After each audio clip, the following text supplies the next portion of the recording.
Unsure of your dream? Study abroad destination? Clear your doubts. Videsh Consult. Call 9676502888.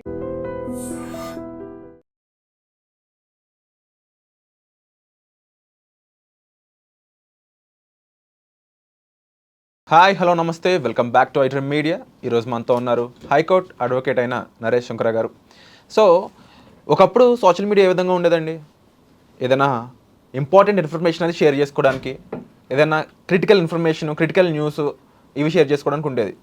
అదేంటో అర్థం కావట్లేదు. కొంతమంది మాత్రం ఫేమ్ కావాలి, నేను ఫేమస్ అవ్వాలి అని చెప్పేసి భూత పురాణాలు, కొంతమంది లేదంటే ఎక్కడైనా ఓ మంచి జరుగుతుందంటే దాని మీద రాళ్ళు దువ్వే ఇన్ఫర్మేషన్ కొంతమంది చేస్తున్నారు. ఇలా చేసేవాళ్ళు నార్మల్ పీపుల్ అయితే సర్లే అనుకుంటారు.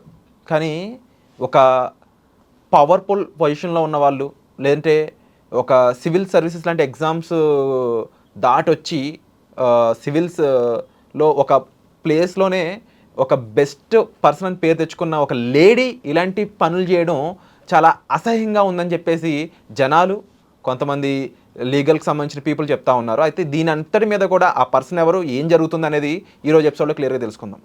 నమస్కారం నరేష్ గారు. నమస్తే.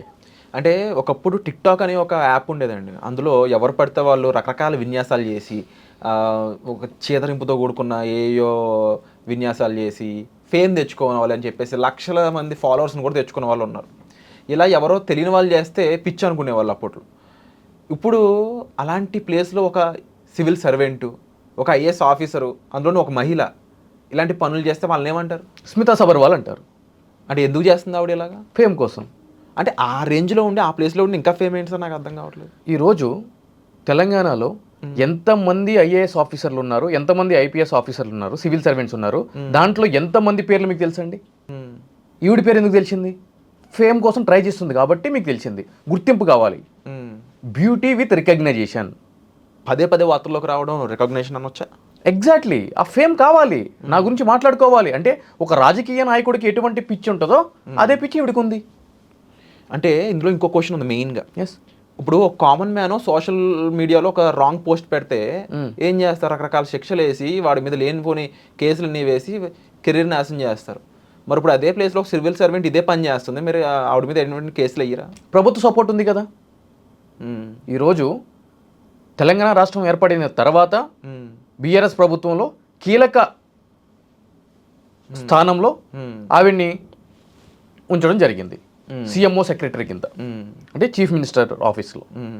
సో ఆవిడ అప్పట్లో కూడా వివాదాలకి కేంద్ర బిందువుగా మారింది. అప్పుడు కూడా అవుట్లుక్ ఎక్స్ప్రెస్ అనే ఒక మ్యాగజైన్ ఒక ర్యాంప్ షోలో ఈవిడ చేస్తున్నట్టు, పక్కన కొంతమంది చూస్తున్నట్టు ఒక పోస్ట్ అనేది పబ్లిష్ చేయడం జరిగింది. Ramp show civil servant. Yes. Wow.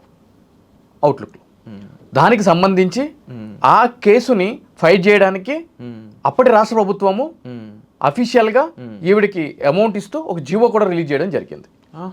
So అంతలాగా ఆవిడ్ని ఆ ప్రభుత్వము సపోర్ట్ చేసింది.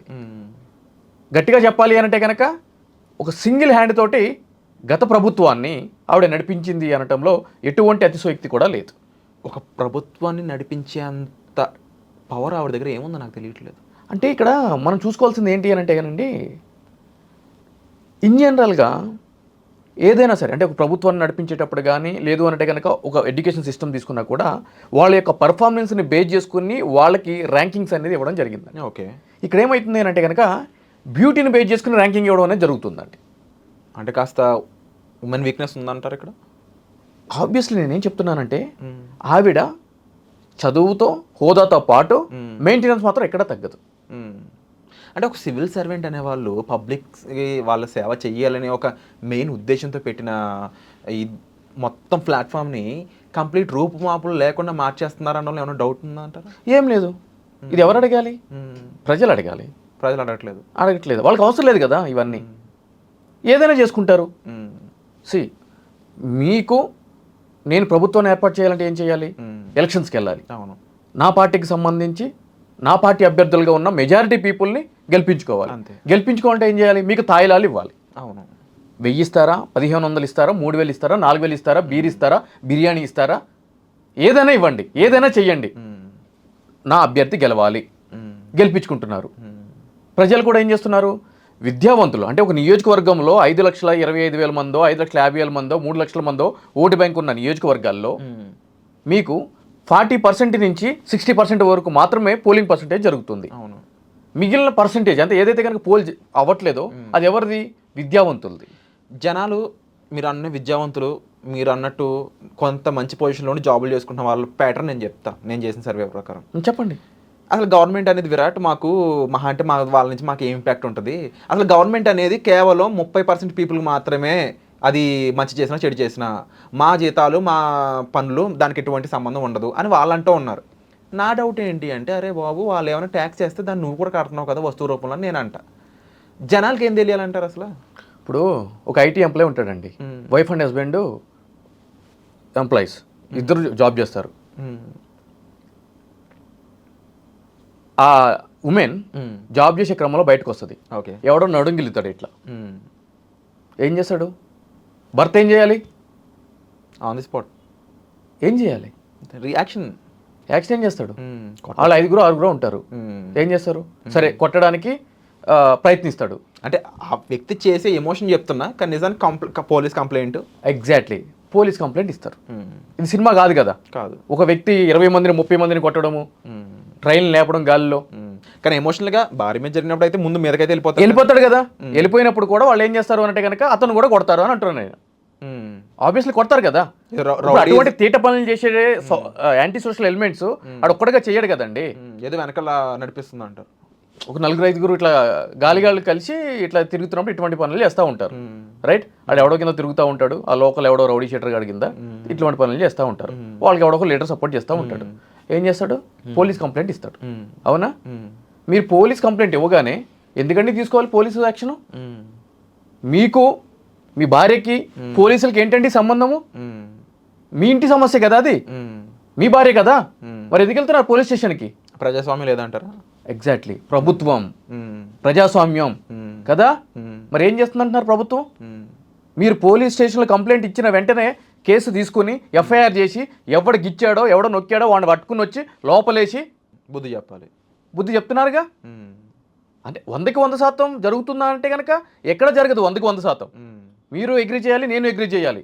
మీరు దుబాయ్లో జరుగుతుంది కదా, యూఎస్లో జరుగుతుంది అంటే కనుక ఇంటర్ కూడా జరగదు. అక్కడ వెళ్ళి అక్కడ లాస్ట్ చదివితే తెలుస్తుంది అక్కడ జరుగుతుందో లేదో.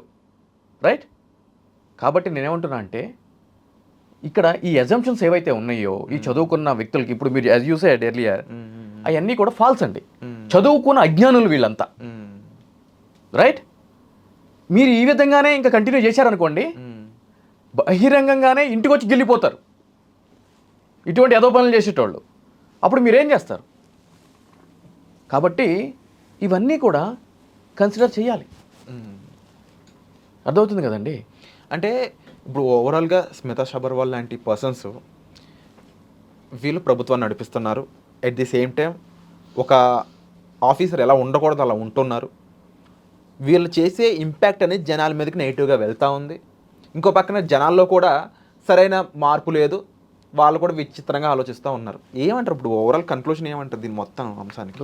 ఇప్పుడు అటువంటి అధికారి అంత బాహటంగా అటువంటి స్టేట్మెంట్లు ఇచ్చుకుంటా, కాంట్రవర్షియల్ స్టేట్మెంట్స్ గతంలో కూడా దివ్యాంగుల గురించి, అవును, వాళ్ళు అసలు సర్వీస్కి ఎందుకు వస్తారు, వాళ్ళు చేస్తారా, వాళ్ళు ఎలిజిబులే కాదు, యూపీపీఎస్సీ రూల్స్ని మార్చాలి అని చెప్పి కూడా ఆవిడ వ్యాఖ్యలు చేయడం జరిగింది. కానీ ఏమైనా యాక్షన్ తీసుకున్నారా? తీసుకోలేదు. దాని తర్వాత హెచ్సియు భూముల గురించి ఏఏ ద్వారా జనరేట్ చేసిన పిక్స్ని ఆవిడ రీట్వీట్ చేయడం జరిగింది, being a government servant. Right? దాని మీద ఏమైనా యాక్షన్ తీసుకున్నారా? నేనేమంటానంటే మధ్యలో కోర్ట్ అనేది ఒకటి ఉంది. నిజంగా పబ్లిక్ రిప్రజెంటేటివ్స్గా మీరు కొంత బెస్ట్ పొజిషన్లో ఉన్నారు. ఏం చేయాలంటారు మరి అలాంటి వాళ్ళని? ఇప్పుడు మీరే అన్నారు ఏ పిక్చర్స్ అని చెప్పేసి, ఫేక్ అని క్లియర్గా తెలిసిపోతుంది. ఏం చేయాలంటే ప్రభుత్వం ఈజ్ ద కాంపిటెంట్ అథారిటీ అండి. అంటే ఐఏఎస్ గారు చీఫ్ సెక్రటరీ ఉంటారు పై అధికారి కింద. All India service rules conduct 1968 అని చెప్పి చట్టం ఉంది. ఆ చట్ట ప్రకారము ఇమ్మీడియట్లీ సస్పెండ్ చేయాలి, షోకాజ్ నోటీస్ ఇచ్చి. వైఆర్ ఇంటెలిజెన్స్ చెప్పండి. సస్పెండ్ చెయ్యని పక్షంలో, ఎందుకంటే ఇంకా సస్పెండ్ చేయలేదు కాబట్టి, సస్పెండ్ చెయ్యని పక్షంలో మరి ఎవరు ఏం పోరాడాలంటారు? ఇప్పుడు నాలాంటి వాళ్ళు ప్రజా ప్రయోజన వ్యాజ్యాలు లాంటివి కోర్టులో వేయాలి. రైట్? వేసినప్పుడు కూడా ఏం జరుగుతుంది అని అంటే కనుక కోర్టు ప్రభుత్వానికి డైరెక్షన్ ఇవ్వచ్చు, ఇవ్వకుండా కూడా ఉండొచ్చు. నీకంతా ప్రత్యేకించిన అవసరం ఏముంటుంది అని కూడా అడగొచ్చు. అవును. ఎందుకంటే judicial platform is the ultimate platform. అవును. ఓకేనా? మనం దాన్ని క్రాస్ క్వశ్చన్ చేయలేం. ఒకవేళ కోర్టే అడ్వర్స్గా దీంట్లో నేను ఒక 50,000 లక్ష రూపాయలు ఫైన్ ఇస్తున్నాను, నువ్వు అన్నెసరీ ఇష్యూస్ అని తీసుకుని వస్తున్నావు అని చెప్పి అని అన్నారు అనుకోండి, అట్లా కొట్లాడే వ్యక్తులు కూడా దూరం అయిపోతూ ఉంటారు సమాజం కదా. అప్పుడు ఏమవుతుంది అని అంటే రాష్ట్రంలో ఉన్న 4,50,00,000 మందికి లేని దురద నాకేముంది అని చెప్పి మిగిలిన వాళ్ళు అనుకుంటారు. ఇప్పుడు ప్రభుత్వానికి కదా ఆమె డిఫేమ్ చేసింది, నొప్పి ఎవరికి ఉండాలి? ప్రభుత్వానికి ఉండాలి. మీకు నాకు ఎందుకు ఉంటుంది చెప్పండి? వాళ్ళే సపోర్ట్ చేసుకొస్తున్నారు కదా. ఇటువంటి పని పక్కన ఉన్న కేరళ రాష్ట్రంలో 2014లో 2 IAS ఆఫీసర్ని సేమ్ సర్వీస్ రూల్స్ కింద సస్పెండ్ చేయడం జరిగింది ఆ రాష్ట్ర ప్రభుత్వం. సింపుల్గా ఇప్పుడు ఆవిడ చేసిన పనులన్నిటికీ ఎగ్జాంపుల్ సోషల్ మీడియాలో ఆవిడ చేసిన పోస్టింగ్స్ అనేవి కరెక్ట్గా లేదు కాబట్టి, ఫేక్ ఇన్ఫర్మేషన్ ఉంటుంది కాబట్టి ఎవరైనా సివిల్ ఆఫీసర్ లేదంటే సివిల్ సర్వెంట్ అలాంటి పని చేసినప్పుడు ఎలాంటి శిక్ష ఉండడం కరెక్ట్ అంటారు? Exactly that is what I'm saying. పక్కనున్న కేరళ రాష్ట్రంలో ఏం జరిగింది అని అంటే కనుక 2 IAS ఆఫీసర్ని సస్పెండ్ చేయడం జరిగింది. ఎందుకు సస్పెండ్ చేశారు అని అంటే కనుక దాంట్లో గోపాలకృష్ణన్ అనే ఒక IAS అధికారి, సీనియర్ మోస్ట్ IAS అధికారి, బ్యూరోక్రాట్స్కి సంబంధించి ఒక రిలీజియన్కి సంబంధించి అంటే హిందుత్వానికి సంబంధించిన ఒక వాట్సాప్ గ్రూప్ క్రియేట్ చేయడం జరిగింది. అది సర్వీస్ రూల్స్కి విరుద్ధంగా చేసావు అని చెప్పి అతను సస్పెండ్ చేయడం జరిగింది. అదేవిధంగా సేమ్ స్మితా సబర్వాల్ గారు ఏ విధంగా సోషల్ మీడియాలో అన్నిటి మీద అన్నెసరీ ఇష్యూస్ మీద స్పందిస్తారో అదేవిధంగా కేరళలో కూడా ఎన్ ప్రశాంత్ అనే ఒక IAS కలెక్టర్ తన యొక్క పై అధికారి గురించి సోషల్ మీడియాలో డిఫేమేటరీ కామెంట్స్ పెట్టడం జరిగింది, పోస్టులు పెట్టడం జరిగింది. ఇమ్మీడియట్లీ సస్పెండ్ చేయడం జరిగింది. నైస్ యాక్షన్ అని చెప్పవచ్చు. పక్కన కేరళ రాష్ట్రంలో 2014లో కూడా. అంటే నాకు తెలిసిన ఈ విషయము ప్రభుత్వానికి తెలియదంటారా? అందుకుంటుంది తెలియకుండా తెలిసే ఉంటుంది కదండి. ప్రభుత్వ అధికారులకు తెలుస్తుంది. సర్వీస్ రూల్స్ అయితే తెలుసు కదా వాళ్ళకి. వాళ్ళ ఎగ్జిక్యూటివ్ బాడీ కదా. అంటే జ్యుడిషియరీకి ఎటువంటి పవర్స్ ఉంటాయో ఎగ్జిక్యూటివ్ బాడీస్ కూడా అటువంటి పవర్సే ఉంటాయి. ఇక్కడ ఇంకో డౌట్ నాకు, అంటే మన భావాలు వ్యక్తపరచడం లేకపోతే ఫ్రీడమ్ ఆఫ్ స్పీచ్ అని కొన్ని వస్తూ ఉంటాయి మధ్య మధ్యలో. దీన్ని ఆ రకంగా చూడడానికి ఎక్కడైనా స్కోప్ ఉందా? లేదంటే ఒకరి మీద డిఫేమేటరీ కామెంట్స్ అనేవి ఎప్పటికైనా రాంగ్ ఏ విధంగా అసలు పాసిబిలిటీ లేదంటారు? మీరు నిన్న అర్ధరాత్రి 12 గంటలకి ఒక అమ్మాయితో ఓయో రూమ్లో ఉన్నారు, ఇది ఫ్రీడమ్ ఆఫ్ స్పీచా? అవునా కాదా? కాదు. ఎట్లా అవుతుంది? ఇంక ఇదే ఎగ్జాంపుల్ అయిపోయాయి కదా. సో అంటే నోటుకు వచ్చింది అడ్డమైన వాడు ఆగితే ఫ్రీడమ్ ఆఫ్ స్పీచా అని కొంతమంది అంటున్నారు కదా బయట. అంటే ఏముంటుందండి, చెప్పు ఉంది కదా, చెప్పు తీసి కొట్టడానికి. కొట్టండి, ఏముంది? ప్రజాస్వామ్యంలో కొట్టలేం కాబట్టి కేసులు పెట్టాలి. ఎలాంటి కేసులు పెట్టవచ్చు? IT యాక్ట్ ఉందండి, ఇన్ఫర్మేషన్ టెక్నాలజీ యాక్ట్ ఉంది, అదేవిధంగా BNS ఉంది. దాంట్లో క్లియర్గా సెక్షన్స్ పొందుపరిచి ఉన్నాయి. వాళ్ళు చేసిన కామెంట్స్ ప్రకారం ఏమేమి పెట్టాలి అని చెప్పారు. జనరల్ దానికి అంటే కన్వీనియన్స్ వచ్చింది అనుకోండి, కోర్టు నుంచి వాళ్ళ యాక్షన్ వచ్చిందంటే ఏమేమి ఉంటాయి శిక్షలు? జనరల్గా ఎలాంటి శిక్షలు అని అంటే కనుక ఒకసారి FIR రిజిస్టర్ చేసిన తర్వాత వాళ్ళకి నోటీసులు ఇవ్వడం జరుగుతుంది. ఎందుకంటే ఇవన్నీ కూడా 7 సంవత్సరాల లోపు శిక్షలు పడే అవకాశం ఉన్న కేసులు. సుప్రీంకోర్టు తీర్పు ఏముంది అంటే కనుక 7 సంవత్సరాల లోపు శిక్ష పడే అవకాశం ఉన్న వాటిల్లో మీరు నోటీసులు ఇవ్వండి అని చెప్పి, అరెస్ట్ వద్దు అని చెప్పి చెప్పడం జరిగింది. సో ఇచ్చిన తర్వాత వాళ్ళు ఎటువంటి పోస్టులు చేశారు, దాని IP అడ్రస్, వాళ్ళ యొక్క సోషల్ మీడియా అకౌంట్ డీటెయిల్స్, అదేవిధంగా ఇంటర్మీడియరీ సర్వీస్ అని చెప్పని అంటారు. అంటే ఫేస్బుక్ కానీ, ఇన్స్టా కానీ, ట్విట్టర్ కానీ, XYZ వాళ్ళు దేంటైతే పోస్ట్ చేశారో వాళ్ళ దగ్గర నుంచి కూడా ఇన్ఫర్మేషన్ తీసుకుని వచ్చి నేర అభియోగపత్రం ఛార్జ్ షీట్ అని చెప్పని అంటారు పోలీసులు. అది ఫైల్ చేస్తే వాదోపవాదం జరిగిన తర్వాత 3 సంవత్సరాల నుంచి 5 సంవత్సరాల వరకు జైలు శిక్ష పడే అవకాశం ఉన్న ఇవన్నీ. సో తప్పకుండా ఇవే కాకుండా ప్రజలు కూడా దీని మీద స్పందించాలా, ఏమంటారు మీరు? ఇప్పుడు ప్రజలు part and parcel of the democracy అండి.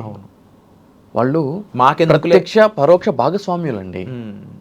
మాకెందుకులుగా అనుకుంటే మీకు నాకు ఏం కాదండి. ఎందుకంటే గళం విప్పే వ్యక్తులం. మనకేం కాదు, మనకు రావాల్సినవి కూడా మనకు నడిచిపోతూ ఉంటాయి. వాళ్ళు కదా వాళ్ళకి రావాల్సిన హక్కుల గురించి కానీ, సాంఘిక సంక్షేమ పథకాల గురించి కానీ కోల్పోయేది. సో వాళ్ళు స్పందించాలి. సో ఇక మీ దగ్గర ఉంది అంటే యాక్షన్ అనేది మీరు ఏ విధంగా చూపిస్తారు? మీ యొక్క ఒపీనియన్ని ముందు కామెంట్ సెక్షన్లో తెలపండి, దాంతోపాటుగా మీ వాయిస్ని వినిపించండి ముందు.